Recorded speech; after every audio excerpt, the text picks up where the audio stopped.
আমরা যে জ্ঞান অর্জন করি, সেই জ্ঞান অর্জন করার বাহন আমরা কিভাবে জ্ঞান অর্জন করতে পারি?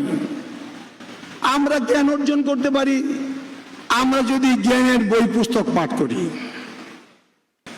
আমরা জ্ঞান অর্জন করতে পারি আমরা যদি গভীরভাবে চিন্তা ভাবনা করি।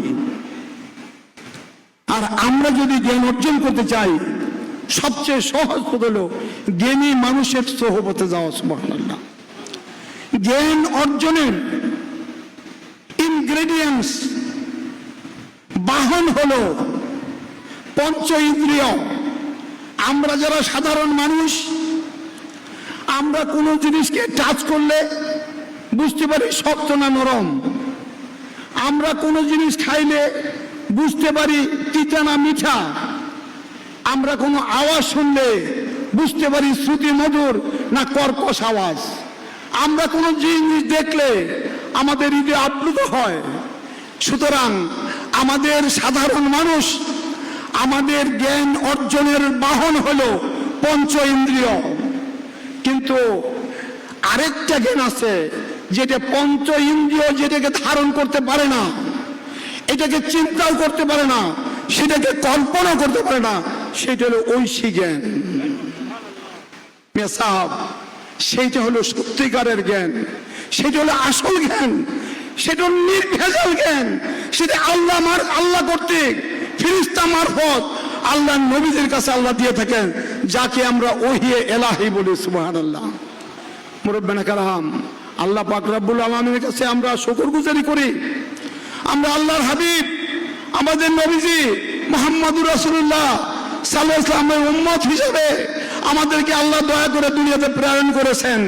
জলিলুল কদর পয়গম্বর আলাইহিস সালাম আল্লাহর কাছে ইলতিজা করতেন, আল্লাহ আমাদেরকে পয়গম্বর না করে আপনার হাবিবে মুকাররমের যদি আমাদেরকে উম্মত করে প্রেরণ করতেন, আল্লাহ আমরা বেশি খুশি হইতাম। কারো কারো দোয়া আল্লাহ কবুল করছে। সেদিন ঈসা আলাইহিস সালাম আবার নবীজির উম্মত হিসেবে দুনিয়াতে আসবেন। এই যে জ্ঞান অর্জন, এই জ্ঞান অর্জন আমরা কেন করব? আমাদের প্রয়োজন কি? জ্ঞান অর্জন করার প্রয়োজন হলো আমাদেরকে আল্লাহ পাক রব্বুল আলামিন পৃথিবীতে প্রেরণ করেছেন। আল্লাহর কিছু মানুষ আছে, ওমা খালাকতুল জিন্না ওয়াল ইনসা ইল্লা লিয়াবুদুন, আমি মানুষ এবং জিনকে প্রেরণ করেছি আমার জন্য। এটা হাদিসে কুদসি আল্লাহ পাক বলতেছেন নবীজির কাছে,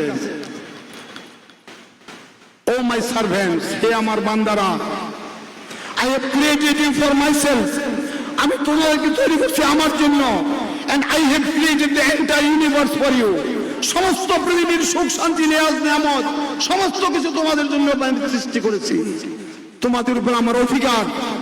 আমি দেখতে চাই এই পৃথিবীতে তোমরা যত নাজ নিয়াজ পেয়েছো, সেগুলি পেয়ে তোমরা যদি এর মধ্যে নিজেকে ডুবাইয়া না দাও এবং আমি আল্লাহর প্রতি গাফিল হইয়া না যাও। সুবহানাল্লাহ।